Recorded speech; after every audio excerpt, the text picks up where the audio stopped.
கர்த்தராகிய இயேசு கிறிஸ்துவின் பரிசுத்த நாமம் மகிமைப்படுவதாக. நேற்றும் இன்றும் என்றும் மாறாதவராக இருக்கிற நம்மை மட்டும் கைவிடாமல் பாதுகாத்த கர்த்தராகிய இயேசு கிறிஸ்து தாமே இந்த நாளிலே வந்திருக்கிற உங்கள் ஒவ்வொருவரையும் ஆசீர்வதிப்பாராக, உயர்த்துவாராக. அல்லேலூயா சொல்லுவோமா? நல்ல கை வைத்து சொல்லுங்க அல்லேலூயா. நீங்களாம் வந்திருக்கிறது எங்களுக்கு ரொம்ப சந்தோஷம். நிச்சயமாக பைபிளில் வாசிக்கிறோம், சுவிசேஷத்தை பிரசங்கிக்கிறவருடைய பாதங்கள் ரொம்ப அழகானவைகள் என்று சொல்லி சொல்லுங்க. சுவிசேஷத்தை அறிவிப்பதில் பலவிதமான ஒரு ரோல்ஸ் இருக்கு. அதுவும் திக்கற்ற உங்கள் மேல சிந்தையாக இருந்து உங்களுக்கு இயேசு கிறிஸ்துவனுடைய சுவிசேஷத்தை கொண்டு வருகிற அன்பு பாஸ்டருக்காக தேவனை நான் ஸ்தோத்திரிக்கிறேன். ரொம்ப எங்களுக்குள்ள பேச்சுகள் கிடையாது. ஸோ ஃபோனில் கொஞ்சம் பேசினது, இப்போ கொஞ்சம் பேசிகிட்டு இருந்தேன். அவங்களோட அறிவிப்புகளையெல்லாம் நான் கேட்டேன். ஒரு காரியம் எனக்கு தெரியுது. ஸோ என்னுடைய இருதயத்தினுடைய எண்ணங்களும் சிந்தைகளும் ஒருமித்த கருத்துடையதாக இருப்பதை என்னால் உணர முடிகிறது. அப்படின்னு சொல்லுங்களேன். இந்த இடத்துக்குள்ள யாரும் சாதாரணமாக வர முடியாது. நான் யாருக்குமே அவ்வளோ ஈஸியாக திறந்து கொடுத்ததும் கிடையாது. பட் திஸ் அ பர்பஸ் அப்படின்னு சொல்லுங்களேன். ஸோ அந்த போதகர் லாஸ்ட் டைம் அவங்க கூட அதை ஃபுல்லாக சொல்லலை.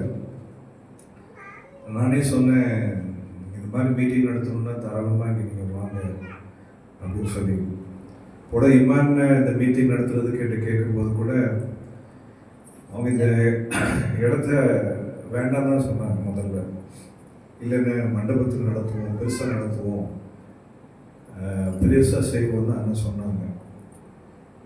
இப்போ எனக்கு ஒரு ஆசை, ஒரு விருப்பம், ஒரு ஏவுதல், இந்த இடத்துல எல்லாரையும் கூடி வர வைக்கணுங்கிறது ஒரு ஆசை அப்படின்னு சொல்லுவேன்.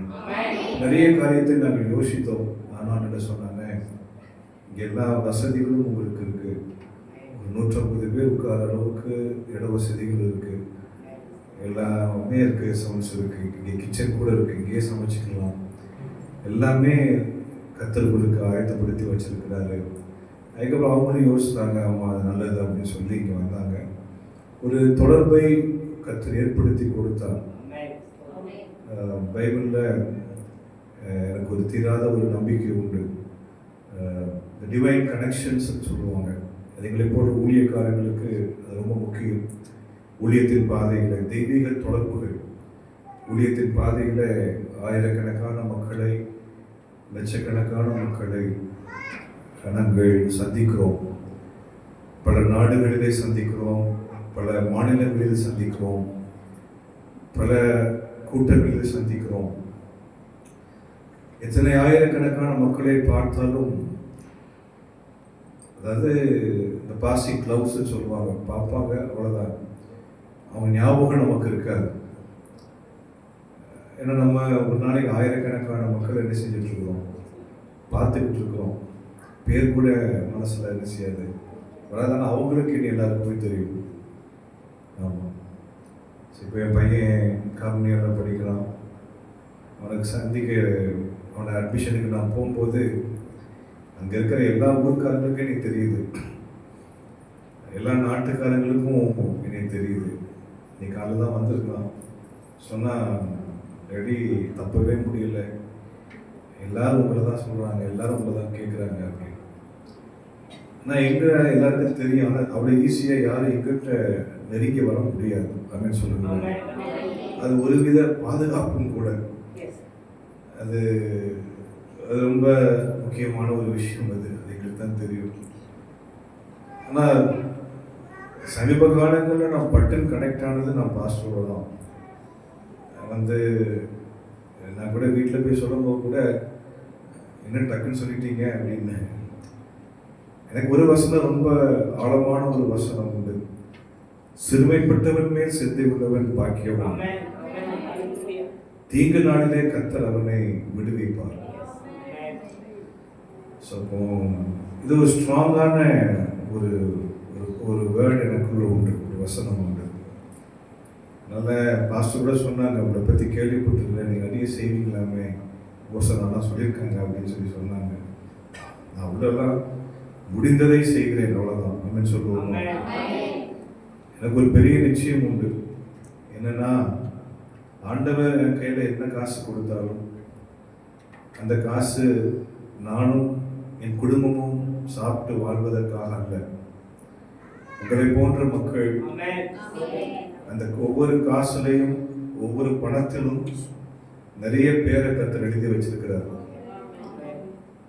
இன்றைக்கும் இந்த 20 வருஷத்துல ஊழியத்தில் கர்த்தரனை ஆசீர்வதிப்பதற்கு ஒரு காரணம், அநேக நாடுகளுக்கு பிரயாணம் பண்ணி சுவிசேஷத்தை பிரசவிப்பதற்கு ஒரு காரணம், இந்த நோக்கத்தை புரிந்து கொண்டதனால் தான். ஆமென் சொல்லுங்களேன். அதை நீங்களும் தெரிஞ்சுக்கணும். அதான் ஐயா சொன்னாங்க, நீங்க ஒரு நன்மையை வாங்கும்போது மற்றவர்களுக்காக நீங்கள் ஜெபிக்கணும் அப்படின்ட்டு. எப்பொழுது ஆசீர்வாதத்தினுடைய நிறைவு வருகிறது என்று சொன்னால், ஆபிரகாம் தான் நமக்கு ஒரு ரோல் மாடல் இல்லையா? ஆபிரகாம் அப்பா தான் சொல்றாரு, நான் உன்னை ஆசீர்வதிப்பேன், உன்னை பெரிய ஜாதியாக்குவேன், உன் பேரை பெருமைப்படுத்துவேன், நீ ஆசீர்வாதமா இருப்பாய்க்கிறாரு. கடைசியில் ஒரு வார்த்தையை அவனுக்கு கொடுக்குறாரு, பூமியின் வம்சங்கள் உன் மூலமாக ஆசீர்வதிக்கப்படும் அப்படிங்கிறார். சொல்லுங்களேன். இன்றைக்கு அந்த ஆசீர்வாதத்தினுடைய நிறைவுக்கு அன்பு பாஸ்டரை கர்த்தர் பயன்படுத்துகிறார் என்பதை நினைக்கும் போது நான் சந்தோஷப்படுகிறேன். சொல்லுங்க. அவங்க இந்த கிறிஸ்துமஸ் காரியத்தை பற்றி சொல்லும் போது என்ன இப்போ சொன்னாங்க, நான் ஏன் கிறிஸ்துமஸ் அன்னைக்கு சாப்பாடு போடணும்னு நினைக்கிறேன்னா, பாஸ்டர் நான் அநேக கிறிஸ்துமஸ் சாப்பிடாம இருந்திருக்கிறேன் அப்படின்னு பாஸ்டர் என்ற சொன்னாங்க. ஸோ இப்படிப்பட்ட எண்ணங்கள் உடைய ஒரு நல்ல ஒரு சகோதரனை போதகனை கர்த்தர் உங்களுக்கு கொடுத்துருக்கிறார். அவங்களுக்கு நல்ல ஒரு கைத்தட்டு கொடுக்குறாங்க. அதனால் எனக்காகவும் நீங்கள் ஜெபிக்கணும். ஸோ ஏன் இதை சொல்ல வந்தேன்னா, சிறுமைப்பட்டவன் மேல் அதை சிந்தை உள்ளவன் பாக்கியவான்னா, என்னை கேட்பாங்க, என்ன ஏதாவது சில பைத்தியக்காரன்னு சொல்லுவாங்க, ஏன் இவ்வளவு செய்றீங்கன்னு சொல்லுவாங்க. இப்போது எனக்கு 3 வருஷத்துக்கு முன்னால் எனக்கு கிட்னி பாதிச்சது. டாக்டர்கள் என்னை கைவிட்டாங்க. உனக்கு 2 வாய்ப்பு தான். எனக்கு அப்போ 42 வயசு. நீ நல்லா வாழணும் அப்படின்னா கிட்னி மாற்று அறுவை சிகிச்சை செய்யணும், இல்லைன்னா நீ டயாலிசிஸ் பண்ணணும். இது 2 தான் உனக்கு அப்படின்னு சொல்லி டாக்டர்கள் சொல்லிட்டாங்க. ரொம்ப கஷ்டப்பட்டோம். ஏன்னா சின்ன வயசில் எந்த பாவமும் கிடையாது, எந்த தப்பும் பண்ணல, குடிக்கலை, வெறிக்கலை, எந்த விதமான தீய கெட்ட பழக்கங்கள் கிடையாது. எப்படி கிட்னி பாதிச்சதுங்கிறது ஒரு முதன்மையான காரியம் எங்களுக்கு. அதை ஏற்றுக்கொள்ளவே எங்களுக்கு பல நாட்கள் ஆனது. எல்லாருமே நினைச்சாங்க, என் பக்கத்தில் இருந்தவங்க, ஏன் எங்கள் சபை விசுவாசிகள் கூட நினைச்சாங்க, இவர் பிழைக்க மாட்டாரு, அவ்வளோதான், மனோரசுடைய ஊழியம் முடிஞ்சிருச்சு. ஆனால் எங்களுக்கு ஒரு நம்பிக்கை இருந்தது, கர்த்தர் எங்களுக்கு கண்டிப்பாக ஒரு அற்புதத்தை செய்வார். ஆமென். நான் ரொம்ப நாள் யாரையுமே பார்க்கவே இல்லை, நானும் சரி என்னுடைய மனைவியும் சரி. ஏன்னா பார்க்குறவங்கலாம் எங்களுக்கு துர்ச்செய்தியே சொல்லுவாங்க. நம்மளை விசாரிக்கன்னு வருவாங்க, வந்தவொன்னே அழுவாங்க. அதுவே எங்களுக்கு பிடிக்காது. என்னடா இது, வந்தவொடனே நம்ம செத்த மாதிரி அழுறாங்களே அப்படின்னு. அடுத்தது என்ன சொல்லுவாங்க தெரியுமா, பாஸ்டர் எங்கள் வீட்டு பக்கமும் ஒருத்தங்க இப்படி தான் பாஸ்டர், அவங்களுக்கும் கிட்னி பாதிச்சது பாஸ்டர், அவங்களும் டயாலிசிஸ்லாம் பண்ணாங்க, 2 வருஷத்தில் இறந்து போயிட்டாங்க அப்படின்னு சொல்லுவோம். அப்போ எங்களுக்கு எப்படி இருக்கும்? வர்றவங்க எல்லாம் இப்படிதான் சொல்லுவோம். ஆனால் எங்களுக்குள்ளே கர்த்தர் ஒரு பெரிய ஒரு பக்தி வைராக்கியத்தை கொடுத்தார். ஏன்னா ஆண்டவர் சொல்லியிருக்கிறார், என்னை சேவிக்கிறவனுக்கும் என்னை சேவிக்காதவனுக்கும் ஒரு வித்தியாசத்தை நான் காண்பிப்பேன். எனக்கும் சரி என் மனைவிக்கும் சரி ஒரு காரியம் ரொம்ப நிச்சயமா இருந்தது, மற்றவங்களுக்கு நடக்கலாம், ஆனால் எனக்கு நடக்காது. மற்றவங்களுக்கு அது நடக்காமல் போகலாம், ஃபெயிலியர் ஆகலாம். ஆனால் நான் கர்த்தரை ஆராதிக்கிற ஒரு மனுஷன், நான் அவருடைய ஊழியத்தை செய்து கொண்டிருக்கிறேன். இன்னும் எனக்குள்ள ஒரு பெரிய விசுவாசம் என்ன அப்படின்னா, எனக்கு செய்யாமல் ஆண்டவர் வேறு யாருக்கு செய்ய போறாரு. ஸோ இதெல்லாம் நான் ஒரு சில வார்த்தைகளை நான் சொல்கிறேன். பட் ஆனால் நாங்கள் கடந்து போனது கிட்டத்தட்ட ஒரு 2.5 வருஷம். எனக்கு கிட்னி ஆப்ரேஷனுக்கு முன்னாலே எனக்கு ஒரு 5 ஆப்ரேஷன், எல்லாம் மேஜர் பெரிய பெரிய ஆப்ரேஷன், வலிகள், வேதனைகள். சில நேரங்களில் எங்களுக்கும் தடுமாற்றங்கள் வரும், மனுஷன் தானே. அந்த வேலையெல்லாம் என் மனைவி என்னை பார்த்து சொல்றது, உங்களுக்கு செய்யாம வேறு யாருக்கு செய்வார், கட்டாயம் செய்வார். அப்போ இதெல்லாம் நடந்துட்டு இருக்கு. கடைசியாக என்னுடைய மனைவி தன்னுடைய கிட்னியை எனக்கு கொடுக்க வந்தாங்க. இப்போ மனைவியுடைய கிட்னி தான் எனக்கு வச்சிருக்கு. இப்போ ஆரம்பத்திலே அவங்க எனக்கு கிட்னி தாரன்ட்டாங்க. நான் தான் பதிவு பண்ணி வச்சுருந்தேன். இல்லை, நீ நிறைய ஊழியத்தில் தியாகம் பண்ணியிருக்கிற, இதுவும் எனக்கு நீ பண்ண வேண்டாம், நம்ம வெயிட் பண்ணுவோம், 3 வருஷத்தில் கிட்னி கிடைக்கும், நாங்கள் பார்ப்போம் அப்படின்னு. ஆனால் என்னுடைய சரீரம் அவ்வளோ ஒத்துழைக்காததுனால டாக்டர் சொன்னாங்க, சீக்கிரமாக பண்ணால் நல்லா இருக்கும் அப்படின்னு. அப்போ ஒரு நாள் என்னுடைய மனைவி என்னது சொன்னால், கிட்னி உங்களுக்கு நான் காணிக்கையாக தரேன். தகுதியாக சொல்லுங்கள. ஏன்னா அவன் என்கிட்ட சொல்ல போகிறோம், நான் வேண்டாம் வேண்டாம்னு சொல்கிறேன். அவள் எப்போ வந்து சொன்னால், நான் சொல்கிற விஷயம் தயவுசெய்து சென்டிமெண்ட்டாக நினைச்சி அதை பார்க்காது, பேசாத. அப்போ கடைசியாக ஒரு நாள் சொன்னால், நான் சென்டிமெண்ட்டாலும் பேசலை, எங்களுக்கு நீங்கள் வேணும், பிள்ளைகளுக்கு நீங்கள் வேணும். ஆனால் இப்போ உங்களுக்கு ஏதாவது நடந்துச்சுன்னா அந்த ஊழியத்தை யார் செய்யறது? இந்த ஊழியம் நடக்கணும், இயேசு கிறிஸ்துவின் நாமம் மகிமைப்படணும். நான் என்னுடைய கிட்னி உங்களுக்கு காணிக்கையாக தரேன். யாராவது கொண்டு ஒரு காணிக்கை கொடுத்தா வேண்டாம்னு சொல்லுவீங்களா? என் கிட்னி உங்களுக்கு காணிக்கையாக தரேன், நீங்கள் கண்டிப்பாக அதை வாங்கி தான் ஆகணும். அப்போது இதெல்லாம் நடந்த பிறகு அப்போது அரசாங்கத்தினுடைய பதிவு வேலைகள்லாம் உண்டு. நம்ம நேரடியாக ஆப்ரேஷன் போக முடியாது, இதுதான் மனைவியுடைய கிட்னி இருந்தாலும். கத்திரி கிருபையினால எனக்கு அது சீக்கிரமாக எனக்கு எல்லாருமே அமைச்சர்கள், முக்கியமானவர்கள் எல்லாருமே சர எல்லாத்தையும் பண்ணி கொடுத்தாங்க. இப்போ கடைசியாக ஒரு சைன் வாங்கணும், பக்கத்து வீட்டுக்காரங்க சைன் ஒன்று வாங்கணும், ஒரு சாட்சி கையெழுத்து ஒரு படிவத்தில். அப்போ நான் எங்கள் வீட்டுக்கு பக்கத்தில் உள்ள ஒரு சிவகுமார் அவங்ககிட்ட தான் போய், அதான் கடைசி ப்ராசஸ், அதை கையெழுத்து வாங்கிட்டு நாங்கள் என்ன செய்யலாம், மெட்ராஸுக்கு கிளம்பலாம், இந்த கிட்னி பதிவு பண்ணுற இடத்துக்கு. அப்போ அந்த அக்கா என்ன சொன்னாங்க, இது இந்த ஏரியாவே உங்களை வாழ்த்துது அப்படின்னா. என்ன சொன்னாங்க? ஏன்னா உங்களுக்கு ஒன்றும் நடக்காது, நீங்கள் தைரியமாக போங்க, நீங்கள் நல்லா வருவீங்க, நீங்கள் ரொம்ப வருஷம் இருப்பீங்க. அப்போ சொன்னாங்க, இந்த ஏரியா ஃபுல்லாக அழுறாங்க, உங்களுக்காக அழுறாங்க, அவங்கள வாழ்த்துறாங்க, அந்த தம்பிக்கு ஒன்றும் நடக்கக்கூடாது, அந்த தம்பி நல்ல தம்பி. அப்போ அப்படியா அப்படி கேட்கும்போது நம்ம சொன்ன ஒரு வார்த்தை, நான் கிட்னி பாதித்த அந்த வருஷத்தில் இந்த பகுதியில் ஒரு வெள்ளம் வந்துச்சு. வெள்ளம் வந்து இந்த சர்ச்சு கூட மேடிலேருந்து 1 அடி உயரத்துக்கு தண்ணி வந்துருச்சு. நானோட திருவையில் ஒரு வாரத்தில் அது வடிஞ்சு போயிட்டு, அப்போ எங்கள் ஏரியா மக்கள் முழுவதுமே எல்லாம் வீடும் மூக்கி போயிட்டு.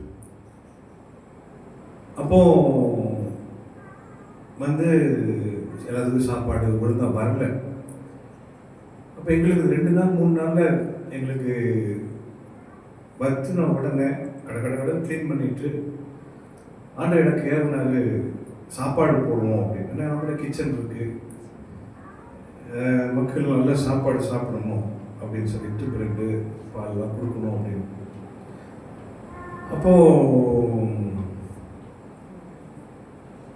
என்ன நடந்துச்சு அப்படின்னா, எல்லாருமே அந்த ஆப்போசிட்டில் உள்ள கோயிலில் தான் இருந்தான். ஏன்னா இந்த பகுதியிலேயே மேடான இடம் வந்து அந்த ஆலயம் தான். அவங்க என்ன சொல்லிட்டாங்க அப்படின்னா, கிறிஸ்மஸ் உடைய வேலைகள், அந்த அலங்கார வேலைகள் இருக்குது அப்படின்ட்டு அங்கே தங்கியிருந்தவங்க எல்லாத்தையும் வெளியில் போய் சொல்லிட்டாங்க. அப்போ அவங்க வீட்டுக்கு போனால் வீடெல்லாம் சகதியாக இருக்குது, வீட்டில் எல்லாம் இருக்க முடியாது, சமைக்க முடியாது. அப்போ ஆகியார் எனக்கு ஏறினாரு, நீ சாப்பாடு கொடு அப்படின்னு. அப்போ நான் முதல் நாளைக்கு நான் 600 பேருக்கு நான் சாப்பாடு போட்டேன். ஒரு நேரம் வச்சு சாப்பாடு போடலாம் அப்படின்ட்டு ஆகியா போயிட்டு சார் அது குறைவாக போட்டிருக்குன்னு நினைக்கிறேன். அடுத்தடுத்து பார்த்தீங்கன்னா அது அப்படியே 200 கோடி, அதுக்கப்புறம் 1000 பேருக்கு நம்ம சாப்பாடு போட்டோம், காலை மத்தியானம். ஸோ 3-4 நாட்கள் இந்த தண்ணிலாம் வடிகிற வரைக்கும் ஆயிரக்கணக்கான பேருக்கு ரொட்டி தொண்டுகளை கொடுத்தோம், நிறைய பேருக்கு உதவிகள் செய்தோம். அப்போ அந்த அக்கா என்ன சொன்னாங்கன்னா, அந்த பையன் போட்ட சாப்பாடு நான் வாழ்க்கையில் சாப்பிட்டதே கிடையாது அப்படியே சொல்லுவேன். இப்போ நல்லா செஞ்சோம். அப்போ எனக்கு அன்பு தேவை பிள்ளைகளை இன்னைக்கு நான் உயிரோட கூட இருக்கேன் அப்படின்னா நிறைய பேர் எனக்காக ஜோம் இருக்கிறாங்க, நிறைய பேர் எனக்கு உதவி செய்திருக்கிறாங்க. மற்றபடி நிறைய பேருடைய வாழ்த்துக்கள் எனக்கு கிடைத்தது. அப்படின்னு சொல்லுங்க. இன்றைக்கு நான் சொல்லுகிறேன், அன்பு போதகரை ஆசீர்வதிக்கட்டும். எல்லா ஆசீர்வாதமும் அவர்களுக்கும் அவருடைய குடும்பத்திற்கும் நினைவுக்குள்ள அது இந்த ஊழியத்தோடு கூட இணைந்திருக்கிற ஒத்தாசையாக இருக்கிற ஒவ்வொருவரையும் கர்த்தர் செய்யட்டும், ஆசீர்வதிக்கட்டும். நீங்கள் வாங்க, முடிஞ்ச அளவுக்கு உங்களை நான் நல்லா பார்த்துப்போம். ஆமென். இது ஒரு ஷார்ட் இது, ஏன்னா எனக்கும் ரொம்ப உடம்பு முடியல ஒரு உதாரணம். சரி, நான் இருந்து எல்லாத்தையும் செய்ய முடியல. சரி, நான் கூட நீ காலைல கூட யோசிச்சேன், நைட்டு ஒரு சொட்டு கூட தூங்க முடியல என்னால். காலையில் தான் வந்து ஒரு 7 மணிலேருந்து ஒரு 8:30-9 மணி வரைக்கும் தூங்கினேன். அதுக்கப்புறம் எழுப்பவே முடியல. அப்போ கூட என் மனைவிட்ட சொன்னேன், நான் வேணா யாராவது ஒரு பாஸ்டர்கிட்ட சொல்லி வந்து செய்தி கொடுக்க சொல்லுவோமா, நம்ம அடுத்த வேணா பேசி போவோமான்னு நினச்சேன். அதுக்கப்புறம் சரி கர்த்தர் பலன் தருவார், பசங்கத்தில் போய் உட்கார்ந்தாதே என்ன செஞ்சிருவோம், பேசிடுவோம் அப்படின்ட்டு தான் வந்திருக்கிறேன். நிச்சயமாக இந்த இடம் உங்களுக்கு ஆசீர்வாதமாக இருக்கும். ஆமென். கர்த்தர் உங்களுக்கு பலன் தருவார், சுகம் தருவார், சமாதானம் தருவார், உங்களை வாழ வைப்பார். ஒரு நாள் என்ன செய்ய மாட்டார், கர்த்தர் கைவிட மாட்டார். ஒரு பெரிய ஒரு பிரசங்கத்தை நான் இன்றைக்கி செய்யணும்னு நான் நினைக்கல. ஒரு ஷார்ட்டாக ஒரு மேக்ஸிமம் ஒரு 1/2 an hour பேசி முடிக்கிறேன். ஒரு வசனம் எல்லாருக்கும் தெரிஞ்ச ஒரு வார்த்தைகள் தான், சிம்பிளான ஒரு பிரசங்கத்தை நம்ம பார்க்கலாம்.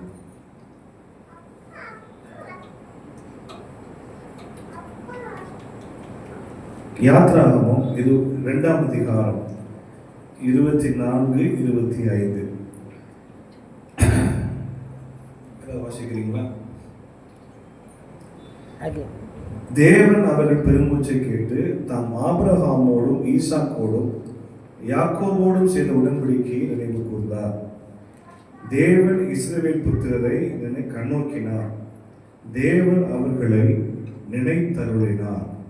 திரும்ப சொல்லுங்க பார்ப்போம். தேவன் அவர்களை நினைத்தருளினார் அப்படின்னு சொல்லுவோமா? அவள் பெருமூச்சை கேட்டார், அவர்களை கண்ணோக்கினார், அவர்களை நினைத்தருளினார். இன்னைக்கு பெருமூச்சு எப்போ வரும்? வாழ்க்கையில பிரச்சனைகள் முட்டும் போது, ஏண்டான்ற ஒரு வெறுப்பு வரும்போது ஒரு சத்தம், ஒரு பெருமூச்சு சத்தம், முடியாத ஒரு சமயத்தில். இன்றைக்கு அப்படிப்பட்ட ஒரு சூழ்நிலையில நீங்கள் இருக்கலாம். ஒருவேளை உங்களுடைய சூழ்நிலையை குறித்து யோசிக்கலாம், நிலைமையை குறித்து யோசிக்கலாம்.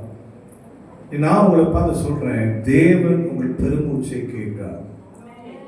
அது மாத்திரமல்ல, தேவன் உங்களை கண்ணோக்கி பார்த்து கொண்டிருக்கிறார். பூமி எங்கும் அவருடைய கண்கள் சுற்றி உலாவிக் கொண்டிருக்கிறது. நீதிமன்றம் மேல் அவருடைய கண்கள் நோக்கமாக இருக்கிறது. உங்கள் மேல கர்த்தருடைய கண்கள் நோக்கமாக இருக்குது. எனக்கு யாரும் இல்லை, என்னை அற்பமா நினைக்கிறாங்க அப்படின்னு நினைக்காதீங்க. ஒரு கண்கள் உங்களை உற்று நோக்கி கொண்டிருக்கிறது. இதோ ஒரு பட்சத்திலிருந்து உன்னை கண்ணோக்குவேன் என்று சொன்ன ஆண்டவர் உங்கள் பட்சமா இருந்து உங்கள் பக்கத்திலிருந்து உங்களை பார்த்து கொண்டிருக்கிறார். நிறைய பேர் இந்த நாட்கள்ல, இந்த கடைசி காலங்கள்ல இந்த லோன்லினஸ்ங்கிற ஒரு பெரிய ஒரு சுபாவத்தில் மாட்டிக்கிறாங்க. தனிமை.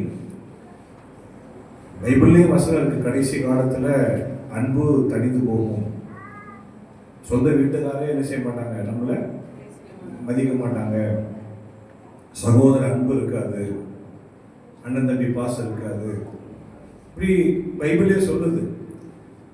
இந்த கடைசி காலத்துல பார்த்தீங்கன்னா முன்பு போல ஒரு பாசமும் அன்பும் இப்ப கிடையாது. அப்போ நமக்கு என்ன வந்துடுதுன்னா, சில நேரங்கள்ல ஒரு தனிமை உணர்வு வருகிறது. இனி யாருமே பார்க்கலையே, இனி யாருமே கண்டுகிடலையே, இனி யாரும் பேச மாட்டேங்கிறாங்களே. இப்போ ஐயா சொல்லும்போது சொன்னாங்க, ஒரு ஸ்கூலுக்கு நான் வந்து ஃபினாயில் அதுவும் போட போவேன், உள்ளேயே என்னை அனுப்ப மாட்டாங்க.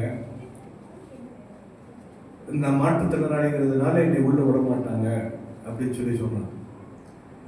இது ஒரு இயற்கையான ஒரு விஷயம். நான் சொல்றேன், உங்களுக்கு என்னை யாரும் கண்டுகல, என்னை யாரும் பேசல, என்னை ஒதுக்குறாங்க, என்னை தனிமைப்படுத்துறாங்க, என்னை விட்டுட்டு போறாங்க, நான் கஷ்டப்படுறேன்னு சொல்லி நீங்க யாரும் யோசிக்காதீங்க. உங்க மேல ஒருத்தர் நினைவா இருக்கிறாரு. அவர் தான் கர்த்தராகிய இயேசு கிறிஸ்து.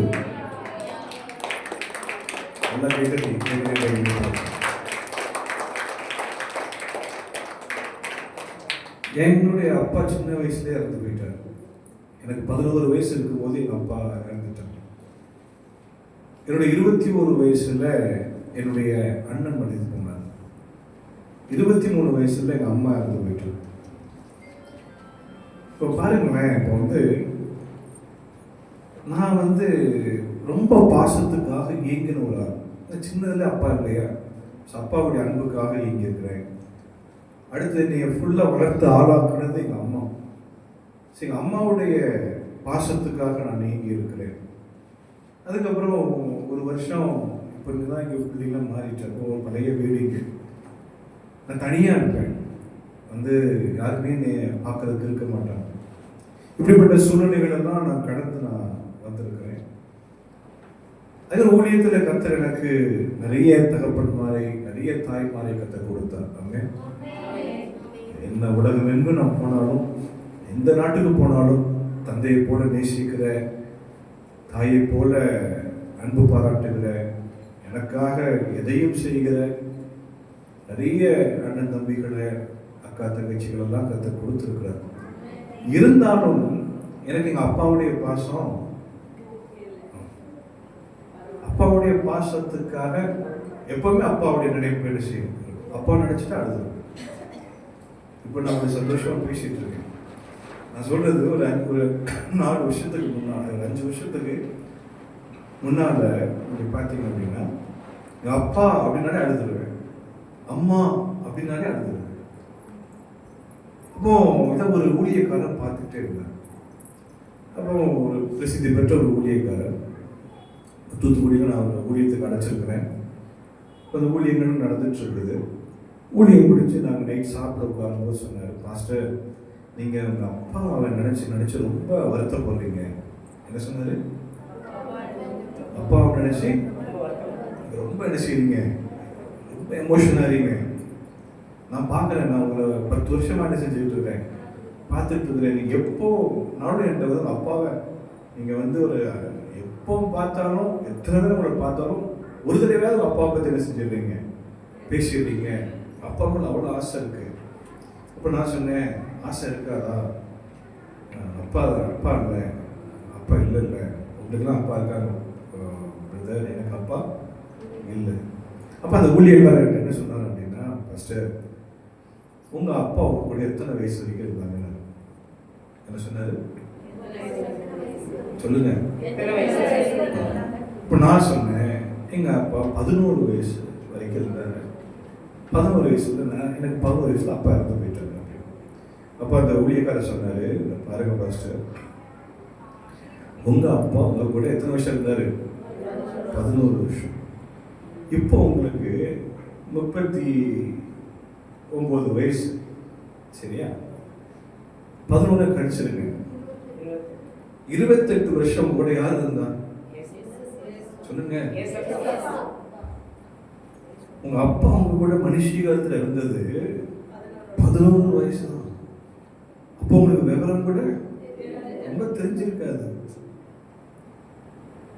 உங்க அப்பாவுடைய பாசத்தை நான் குறை சொல்லல.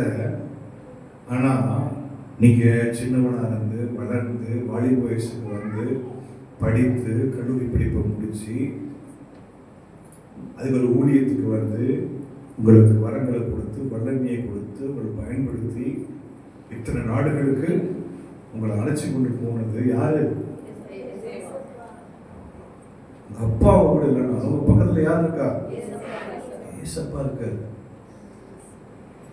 சொல்லுங்க. அன்னையில இருந்து எனக்கு இந்த பாரம் போயிட்டு யார் மேல பாசம் வந்துட்டு? ஏசப்பா மேல பாசம் வந்துட்டு. நல்லா கல்றைக்கு போனா எங்க பசங்களாம் இங்க இருக்காங்க, வெளியே போயிட்டாங்களா. நல்லா இந்த நினைவு நாளுக்கு கல்றைக்கு போயிட்டுன்னா விழுந்து விழுந்து அழுவேன். இங்கே கார்ல ஏறி உட்காந்து அழ ஆரம்பிச்சுட்டேன். அப்பா இறந்தாங்க, நம்ம வீட்டு அப்பா. ஆனா இப்போ ஒரு 4 வருஷமா நான் கல்றைக்கு, அதுக்கு நான் கல்றைக்கு போகக்கூடாதுன்னு சொல்லல.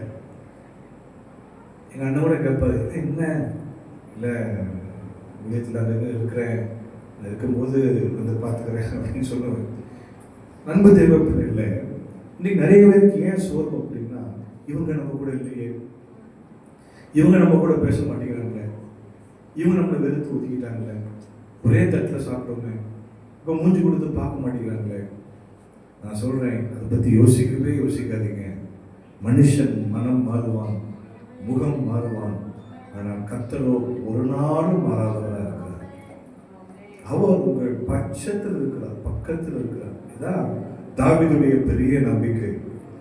என்ன சொன்னா, கர்த்தர் பட்சத்தில் இருக்கிறார், நான் பயப்படேன், மனுஷன் எனக்கு என்ன செய்வான் அப்படின்னு சொல்லுவோமா? நான் ஊழியத்துக்கு நான் வந்து முழு நேரமா ஊழியத்துக்கு வந்து நான் 21 வருஷம் ஆச்சு. மற்றபடி மொத்தமான ஊழியத்துக்கு வந்து 23 வருஷம் ஆச்சு. இந்த 23 வருஷத்துல எண்ணற்ற மக்களை நான் சந்தித்திருப்பேன். எண்ணற்ற மக்கள் என்னுடைய வாழ்க்கையிலே வந்து போயிருக்கிறாங்க. என்னுடைய ஃபோனில் நீங்கள் பார்த்தீங்க அப்படின்னா ஒரு 16,000 பேருடைய நம்பர் இருக்கு. எவ்வளோ நம்பர் இருக்கு? 16,000 பேருடைய ஃபோன் நம்பர் அப்படின்னா, என்னை பார்த்தவர்கள், என்று பேசினவர்கள், கொஞ்சம் நெருக்கமாக வந்தவர்கள். வாட்ஸ்அப்பில் மட்டும் நீங்கள் பார்த்தீங்க அப்படின்னா ஒரு 11-12,000 பேர் என்ன செய்யறாங்க. ஏன்னா ஆஃபீஸ்குள்ளே போனீங்கன்னா இன்னும் நிறைய இருக்கும். ஆனால் இத்தனை 1000 பேர் இருந்தாங்க அப்படின்னு சொல்லுங்களேன். இன்னும் இப்போ யாரும் என்கிட்ட கான்டாக்டில் கிடையாது. எங்கேயோ ஒரு இடத்துல, ஏதோ ஒரு மீட்டிங்கில், ஏதோ ஒரு ஹோட்டலில், எங்கேயோ சாப்பிடும்போது, ஏதோ ஒரு டிவியை பார்த்துட்டு நமக்கு ஜப குறிப்பு அனுப்பிட்டு நம்மகிட்ட பேசி அந்த அந்த உறவுகள் கொஞ்ச நாள் தான் அப்படின்னு சொல்லுங்களேன். நான் நினைச்சு பார்த்துருக்குறேன். நம்மகிட்ட வந்து எத்தனை பேர் கேன்சர் வியாதி சுகமாக இருக்கிறாங்க, எத்தனை பேர் நம்ம மூலமா விடுதலையாகி அற்புத சுகம் பெற்று உயிரோடு கூட இருக்கிறாங்க. ஒன்று காரியம் தெரியுமா, நான் சுகமாக இருக்கும்போது என்னை தேடி யாருமே வரல. நூற்றுக்கணக்கான ஊழியக்காரர்களை உதவி செஞ்சிருந்தேன். எத்தனையோ பேர் நான் சொல்லக்கூடாது, அது ஞாபகம் மையமிக்காக நான் சொல்றேன், சாட்சியா சொல்றேன் இல்லைங்களேன். ஆனா நான் வியாதியில விழுந்த பிறகு என்னுடைய சாவை தான் அநேகர் எதிர்பார்த்தார்களே ஒழிய என் பக்கம் யாரும் வரல. என் 2 சின்ன பிள்ளைகள் கேட்டாங்க, டேடி உனக்கு ஃப்ரெண்ட்ஸே இல்லையா, உனக்கு யாருமே கூட இல்லையா அப்படின்னு. இதுதான் உலகம், இதுதான் உலகம். ஒரு பரிச்சயமான ஒரு இடத்துல இருக்கிற எங்களுக்கு இந்த கதி அப்படின்னா, உங்களுக்கு யோசித்து பாருங்க. அதனால மனிதர்களை நம்பி என்ன செய்யக்கூடாது, சோர்ந்து கர்த்தரின் பட்சத்துல இருக்கிறார். ஆமென் சொல்லுவோமா? தேவன் கண்ணோக்கினார், தேவன் அவர்களை நினைத்தருளினார். ஆமென் சொல்லுங்க. கர்த்தர் நம்மை நினைத்திருக்கிறார், அவர் ஆசீர்வதிப்பார். ஆமென் சொல்லுவோமா? எங்க அப்பா 1993 வருஷம் ஆகஸ்ட் 28 மரித்து போனார்கள். இப்போ இந்த வருஷம் 28 வந்துச்சுன்னா 33 வருஷம் ஆகும். மத்தியானம் 2 மணிக்கு அவங்க மரித்தார்கள். அவங்க கேன்சரில் தான் இருந்தாங்க. நீங்கள் நல்லா கவனிச்சிங்க அப்படின்னா அவங்க கிட்டத்தட்ட ஒரு வருஷ காலம் கோமால இருந்தாங்க. அவங்க சுயநினைவுகள் கிடையாது. அப்போ டாக்டர்கள்லாம் இதுக்கு வர முடியாது அப்படின்னு சொன்ன உடனே சரி ஊருக்கு கொண்டு வந்துட்டோம். இங்கே 2 நாள் அவங்களுக்கு எந்த நினைவுகளும் கிடையாது. அவங்க சாக போகிற அந்த கடைசி நிமிடத்தில் அவங்க கண்ணை திறந்தாங்க. அப்போ நாங்கள்லாம் அந்த மூச்சு வாங்கிட்டு இருக்கு.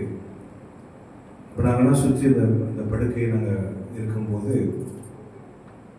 பிள்ளைகள், எங்கள் அம்மா, ஊழியத்தில் முக்கியமானவங்கெல்லாம் நாங்கள் இருக்கும்போது எங்கள் அப்பா கண்ணை டக்குன்னு திறந்தாங்க. அது வரைக்கும் பேசவே இல்லை. கண்ணை திறந்து கையை வானத்துக்கு நேராக உயர்த்தினாங்க.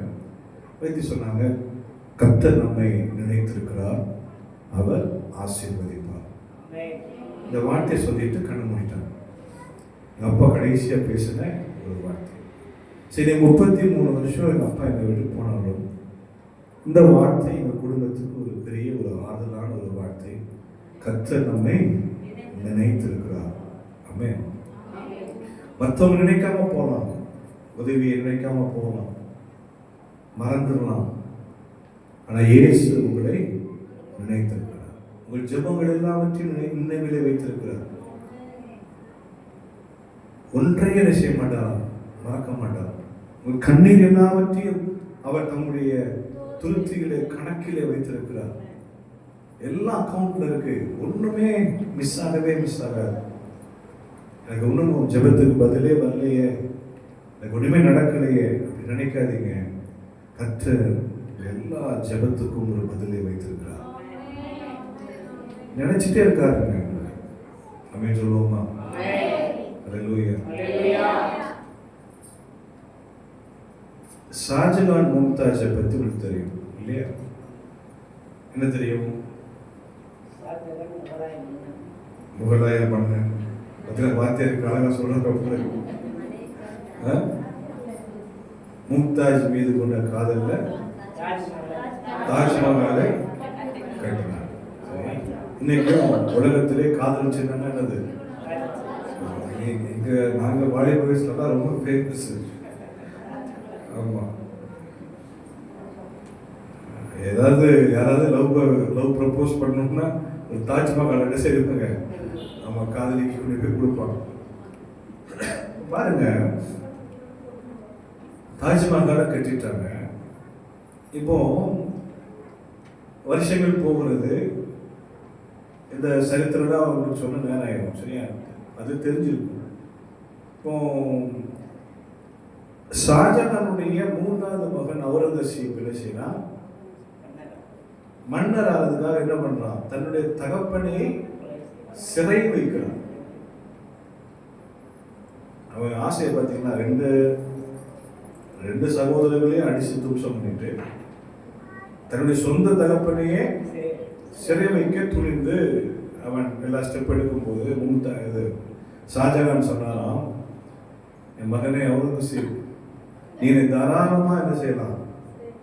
சிறை வச்சு கொள்ள தாராளமா நீ என்ன செய், கைது வை, அதில் பற்றி எனக்கு ஒன்றும் கிடையாது. ஆனால் ஒன்று எங்க நீ சிறை வைக்கணும் அப்படின்னா தாஜ்மஹாலுக்கு பக்கத்தில் இருக்கிற சிறைச்சாலையில் என்ன செய்யணும்? என்ன நீ சிறை வைக்கணும். அதை மட்டும் எனக்கு செய் அப்படின்னா. ஏன்னா சொன்னா, உன்னுடைய மும்தாஜனுடைய நினைவாக நான் என்ன செஞ்சேன்? இதை நான் கட்டுனேன். தாஜ்மஹால் என்ன செஞ்சேன்? கட்டினேன். மும்தாஜ் சாகும்போது சொல்லிட்டே செத்து போனாலும் ஷாஜகான்ட்டு. அதுக்காக தெரியுமா உங்களுக்கு? தெரியாதா? எதுக்கு தாஜ்மஹாலை கட்டாருன்னு தெரியலையா? முன்னாடி ஞாபகத்துக்காக என்ன செஞ்சாரு? கேட்டினார். அழகா சொல்றீங்க.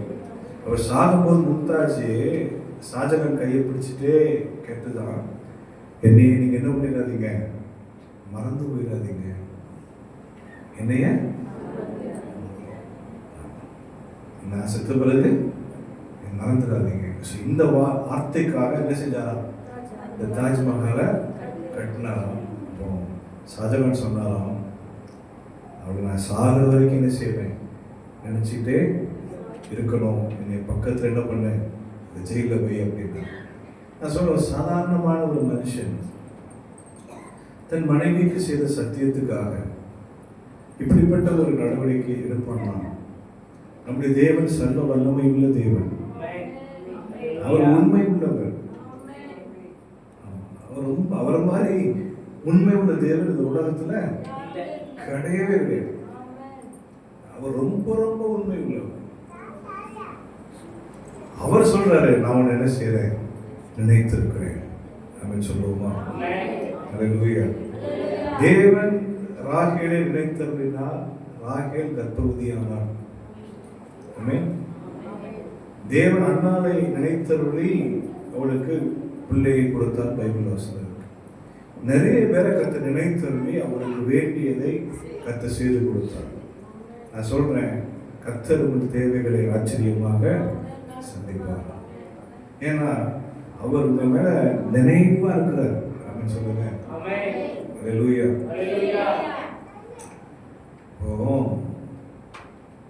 என் மகன் வந்து இப்போ காருண்யா பொறியியல் கல்வியில் படிச்சுட்டு இருக்கிறான். இப்பதான் நான் ஆண்டவர்கிட்ட முதல்ல உயிரை கேட்டதே 2 பிள்ளைகளுக்காக தான். ஆண்டவரே, எனக்கு ஊழியெல்லாம் செய்யணும்னு எனக்கு பெரிய விருப்பம்லாம் கிடையாது. நான் 20 வருஷம் என்ன பண்ணிட்டேன், ஊழியம் செஞ்சிட்டேன்.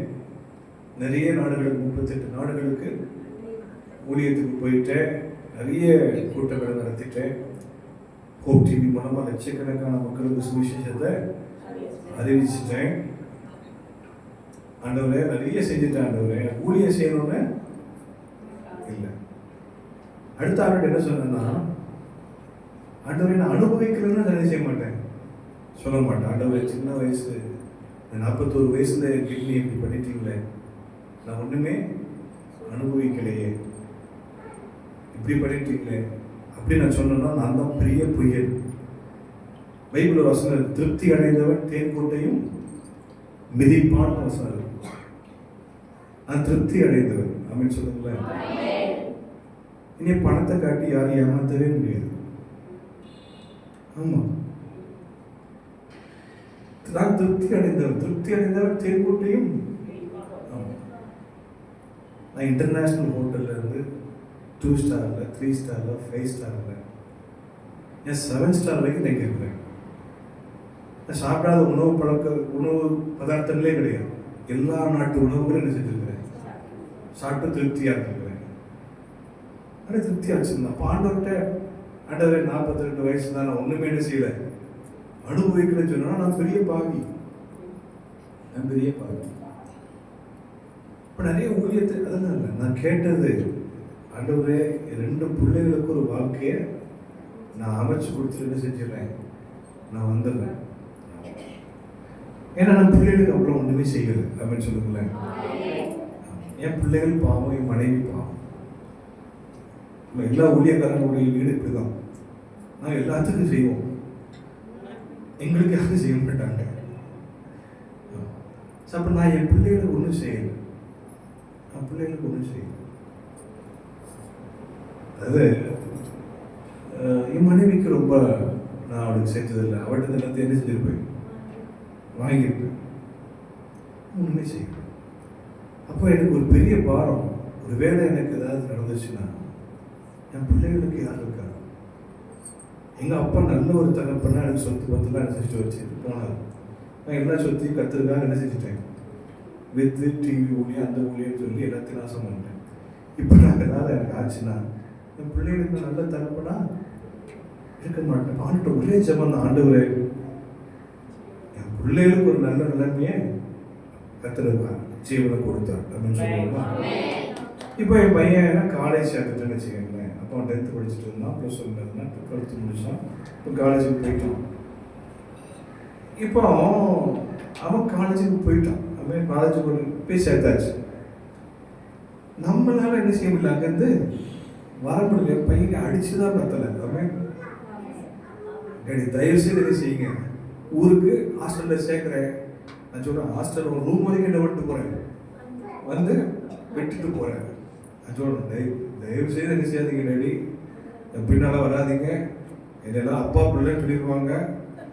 ஆமாம், உங்களுக்கு தெரியாது, நான் வாலிபா போய் ஆகிட்டேன், உள்ளெல்லாம் கிண்டல் பண்ணுவாங்க, நீங்கள் போங்க அப்படின்ட்டான்.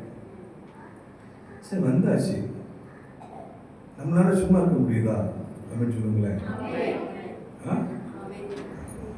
எப்பவும் நினைவாகவே காலையில் ஒருக்கா ஃபோன் பண்ணுறேன், மத்தியானம் ஒருக்கா ஃபோன் பண்ணுறேன், சாப்பிட்டியாங்கிறேன். அவனுக்கு எரிச்சலாக இருக்கு. சின்ன பையனா டேடி, ராத்திரி 10 மணிக்கு என்ன அப்போ ஒரு உலக தகப்பனே அப்படின்னு சொல்லுங்களேன். நம்ம அவ்வளவு யோசனையா இருக்கும் அப்படின்னா, பைபிள் சொல்லுது,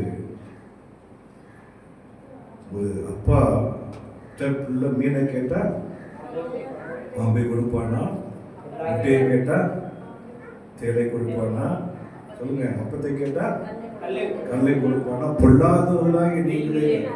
நான் யாரும் சொல்லுங்க, நான் பொல்லாதவனா அப்படின்னு சொல்றாரு. பொல்லாத நீயே உன் பிள்ளைக்கு நல்ல ஈவுகளை கொடுக்கும் போது பரமபிதான் அப்படின்னு சொல்லுங்களேன். அவன் 200 கேட்பான், நான் 500 போட்டுடுவேன். என் பொண்டாட்டி கேட்பான், 200 தான் கேட்டான். நம்ம பக்கத்துல இருந்தா என்ன செய்வோம், சும்மா கேட்பான், சும்மாவே என்கிட்ட கேட்க மாட்டான், அவன் வேண்டியதை அவன் வாங்கிட்டு போட்டுப்பான். அப்போ ஒரு உலகத்தில் ஒரு அப்பாவே இதை நம்ம கொடுக்கும்போது, உங்கள் பரம அப்பா யாரு சொல்லுங்க சத்தமா, திருப்தியை வச்சிருப்பார், அவர்களை நினைத்திருக்கிறார் அப்படின்னு சொல்லுங்களேன். அதனால நம்ம ஜெபம் பண்ணணும். அப்படியே எல்லாரும் கண்களும் மூடி ஆண்டவர் நோக்கி நம்ம பார்க்கலாம். தேவன் நம்மை இந்த சபையில, இந்த இடத்துல அன்பு போதவர் படமாக இணைத்து நல்ல ஒரு பிரசன்னத்தை கற்றுக் கொடுத்திருக்கிறார். நல்லா பாடினீங்க, ஜெபிச்சிங்க. இந்த கூடி வருதல் நிச்சயம் உங்களுக்கு ஒரு பெரிய ஒரு ஆசீர்வாதத்தை கொடுக்கும். ஒரு சகோதர சகோதரிகளாய் குடும்பத்தில் உங்களை கண்டுவிடாமல் இருக்கலாம். ஆனால் இன்றைக்கு உங்களை ஏதோ ஒரு வகையில் ஆத்ம ரீதியாகவும் சரீர பிரகாரமாகவும் ஒரு நன்மையை செய்கிறதுக்கு அன்பு போதகரை கற்றுக்க வச்சிருக்கிறாரு. நீங்கள் வந்திருக்கிறீங்க, அது நிச்சயம் ஒரு வாழ்க்கையில் ஒரு பெரிய அற்புதத்தை செய்வார். நான் சொன்ன மாதிரி 2 விஷயம். அவர் உங்களை கண்ணோக்கி பார்த்து கொண்டிருக்கிறார். இன்னிலிருந்து அந்த நினைப்பே உங்களுக்கு வரக்கூடாது, எனக்கு யாரும் இல்லை, எனக்கு இயேசப்பா இருக்கிறார், அவர் என் பக்கத்தில் இருக்கிறார், என்னை சூழ்ந்து இருக்கிறார், நான் நடந்தாலும் படுத்திருந்தாலும் என்னை சூழ்ந்து இருக்கிறார், உட்கார்ந்து விடுதலும் அவருக்கு தெரியும். அடுத்தது நான் சொன்னேன், அவரை நினைத்து கொண்டே இருக்கிறார். ஒருவேளை நான் அவரை விட்டு கொஞ்சம் தூரம் போனாலும் அவர் என்னை நினைவா இருக்கிறார், என்னை பார்த்துட்டே இருக்கிறார். எனக்கு வேண்டியது அவருக்கு தெரியும். அது ஏற்ற வேலையில சரியான நபர் மூலமாக சரியான இடத்துல அவர் எனக்கு தர வல்லவராக இருக்கிறார். ஒரு விஷயம் தான், கண்களை மூடி ஜெபம் பண்ணி பார்க்கலாம். நிறைய தேவைகளோடு வந்திருக்கலாம், குடும்பத்தில் நிறைய தேவைகள் இருக்கும். மக்கள்கிட்ட கேட்டிருப்பீங்க, மற்ற ஆட்கள்கிட்ட கேட்டிருப்பீங்க. நீ ஆண்டவர்கிட்ட கேளுங்க. ஆண்டவர் உங்களுக்கான வழிகளை திறப்பார். ஒரு ஊழியக்காரனா நான் சொல்லி அனுப்புறேன், இப்போ எது கிடைச்சா உங்களுக்கு சந்தோஷமா இருக்குமோ என் தேவன் சீக்கிரத்தில் அதை உங்க கைகளில் கொடுப்பார். இந்த மாதத்தில் கொடுப்பார். அவன் இந்த வருஷம் முடிவதற்குள்ள கத்தர் கொடுப்பார். நெடுங்காலம் காத்திருக்குது இருதயத்தை இழைக்கப்படும். விரும்பினது வரும்போதோ அது ஜீவ விருட்சமோடு இருக்கும். ஆண்டவர் சொல்லுங்க, ஆண்டவரே நான் விரும்பினது வரட்டும்பா. நான் நிறைய பேர்ட்டு நான் ஹெல்ப் கேட்டேன், நான் நிறைய பேர்ட்டு சொல்லி வச்சேன். ஆனால் அவங்க இப்போ மறந்துட்டாங்க, என் ஃபோனை எடுக்கலை. ஆண்டவரே என்னை தள்ளி வச்சுட்டாங்க, நீ பார்த்தாலே விலகி போகிறாங்க. ஆனால் இன்னைக்கு நான் உங்களை நம்புகிறேன். ஆண்டவரே நீர் எங்களை நினைவாக இருக்கிறீர். ஆண்டவரே இன்னைக்கு ஒரு ஊழியக்காரர் சொன்னாரு, கர்த்தருடைய நினைத்திருக்கிறாரு சொன்னாரு, நம்புறேன்னு சொல்லுங்க. ஆண்டவரே தேங்க்யூ லார்ட், தேங்க்யூ லார்ட். ஜோமனும் அன்பின் பரலோக பிதாவே, ஆசீர்வதிக்கப்பட்ட இந்த நல்ல மத்தியான வேலைக்காக நாங்களுமே துதிக்கிறோம். நீங்க தான் சிருஷ்டிச்சீங்க ஆண்டவரே, ஏனென்று நாங்கள் கேட்கல. ஆனால் வேதம் சொல்லுகிறது சகல சிருஷ்டியும் உடைய நாமத்தை மகிமைப்படுத்தும் என்று சொல்ல. நீங்க உண்டாக்கின பிள்ளைகள் தான் ஆண்டவர், நீர் மகிமைப்படுவீராக. திக்கற்ற பிள்ளைகளுக்கு சகாயம் நீரே என்ற நேரத்தில் வாசிக்கிறோம்.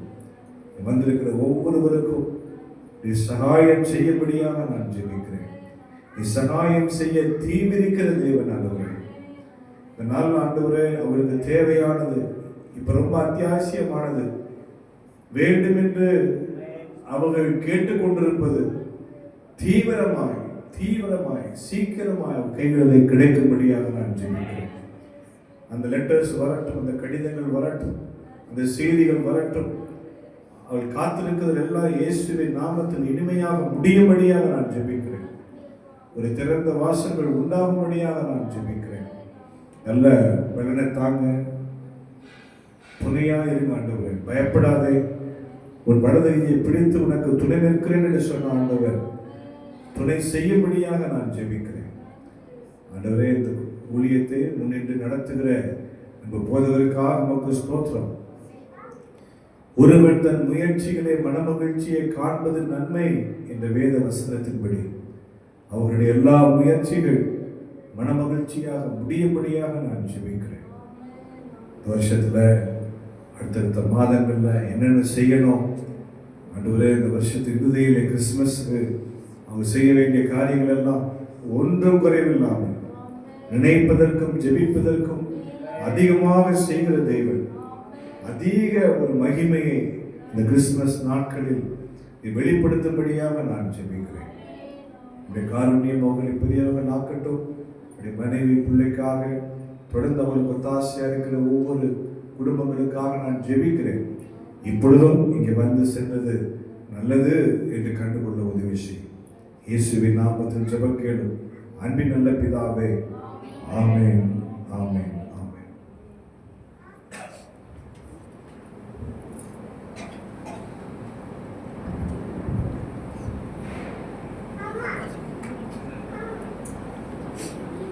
நல்ல ஒரு செய்தியை நாம் கேட்டோம்.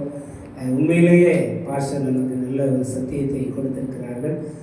தூத்துக்குடியில் வெள்ளம் வந்த நேரத்திலெல்லாம் பாஸ்டர் இந்த பகுதியில் செய்த உதவிகளை கேட்கும் பொழுது மிக்க மகிழ்ச்சி.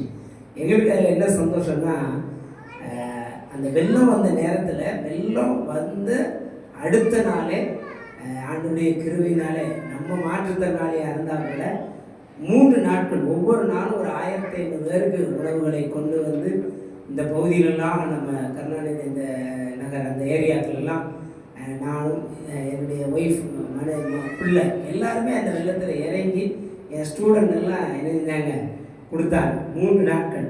அப்போ எங்கள் கையில் பெரிய லெவலெலாம் பணம் கிடையாது, ஆனால் செய்யக்கூடிய கிருபையை ஆண்டவர் எங்களுக்கு செஞ்சார், கொடுத்தார்.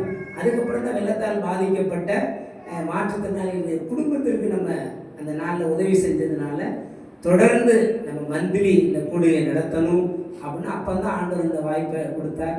இன்றைக்கி தூத்துக்குடி பட்டணத்தில் ஆண்டவர் நமக்கு நல்ல ஒரு திருச்சபையை தேவன் அறிமுகப்படுத்தியிருக்கிறார். நாங்கள் அதற்காக தேவனை ஸ்தோத்தரிப்போம். ஹல்லேலூயா. அதனால் தொடர்ந்து இந்த திருச்சபைக்காக பாஸ்டர் அவர்களுக்காக ஜெபம் பண்ணிக்கோங்க. நம்மளை சில ஒதுக்கலாம். அன்னைக்கு சில பள்ளிக்கூடத்தில் நான் ஃபினாயில் செஞ்சு கொடுத்தேன். நிறைய பேர் இது பண்ணாங்க. ஆனால் ஒரே ஒரு ஸ்கூல் தான் என்னை அங்கீகரிச்சுது. கேம்பிரிட்ஜ் ஸ்கூல் தான் என்ன இருந்தது என்னை அங்கீகரித்து அவங்க என்னை ரொம்ப ஊக்கப்படுத்தினாங்க. என்னையும் என் குடும்பத்தை எங்கள் ஊழியத்தெல்லாம் ஊக்கப்படுத்தினாங்க. பிரதர் ராபர்ட் சார் வந்து நாங்கள் இன்றைக்கும் நம்ம ஊழியத்தின் மீது பாரம் உள்ளவங்க, நம்ம பிள்ளைங்க மேலே எல்லாருமே பாரம் உள்ளவங்க. அதனால் இப்படிப்பட்ட நல்ல உள்ளங்களை தேவன் நமக்கு கொடுத்துருக்கிறார். நாம் பயன்படுத்தி கொள்ள வேண்டும். ஹல்லேலூயா. சரி, அதாவது இன்னைக்கு நான் வந்து உங்களுக்கு ஒரு ஹார்லிக்ஸ் கொடுக்கலான்னு தான் நினச்சோம். அப்போ கொடுக்கும்போது தான் ஹார்லிக்ஸை விட பெஸ்ட்டானது நம்ம கொடுப்போம். டைரெக்டாக நம்மளே அதை ரெடி பண்ணி ஒரு 16 விதமான சத்து பொருட்களை இணைத்து உங்களுக்கு அதை பொடியாக்கி கொடுத்துருக்குறாங்க. இது உங்கள் கரங்களில் இப்போ நம்ம கொடுக்குறோம்.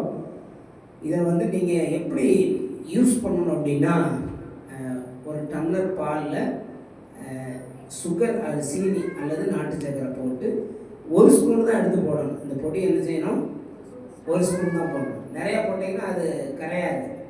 இது ஒரு 16 விதமான பொருட்களை என்ன செஞ்சிருக்கோம், இது பண்ணி அந்த பொடியாக்கப்பட்டிருக்கு. ரொம்ப அது எல்லாத்துக்கும் சத்தாக இருக்கும், பிரயோஜனமாக இருக்கும். இது ஹார்லிக்ஸை விட பெஸ்ட்டானது. அதனால் கொஞ்சம் ரேட் அதிகம்தான். 1/2 கிலோ பாக்கெட்டு வந்திருக்கிற அத்தனை பேருக்கு நம்ம இதை கொடுக்குறோம். பிரயோஜனமாக பயன்படுத்துங்க. ஆண்டவருடைய சித்தம் இருந்தால் அடுத்த மாதம் நமக்கு அரிசி ஏதாச்சும் கிடைச்சா உங்களுக்கு நாங்கள் உதவி செய்கிறோம். நம்ம ஜெபம் பண்ணணும். முதல்ல ஜெபம் பண்ணணும். நீங்கள் இந்த இடத்துக்கு நீங்கள் ஏசி போட்டு நீங்கள் உட்காந்துருக்கீங்கன்னா சும்மா கிடையாது. ஒரு கரண்ட் ஒரு சர்வீஸ் வரதுக்கு அவங்களுக்கு ஒரு 4000 rupees ஆகிடும், 4000 ரூபாய் ஆயிடும். சும்மா கிடையாது. அதனால் ஒரு கூடுகை என்பது எளிதானதே இல்லை. அதனால் தயவு செய்து நீங்கள் ஜெபம் பண்ணணும். ஒரு நாளைக்கு 1 நிமிடம் ஆயிடும் ஜெபம் பண்ணணும். பாஸ்டர் பார்த்தீங்களா, அவங்களுடைய பலவீனத்தின் மத்தியில், அவங்களுக்கு பாதிக்கப்பட்ட அந்த பலவீனத்தின் மத்தியில் இன்றைக்கி நம்மகிட்ட வந்து உட்கார்ந்து பேசி ஆண்டவருடைய செய்தியை உங்களுக்கு சொல்லியிருக்கிறாங்க. நிச்சயமாக உங்களுக்கு அது பிரயோஜனமாக இருக்கும். ஹல்லேலூயா. தேங்க்யூ. ஆண்டவர் உங்களை ஆசீர்வதிப்பாராக. ஆமென்.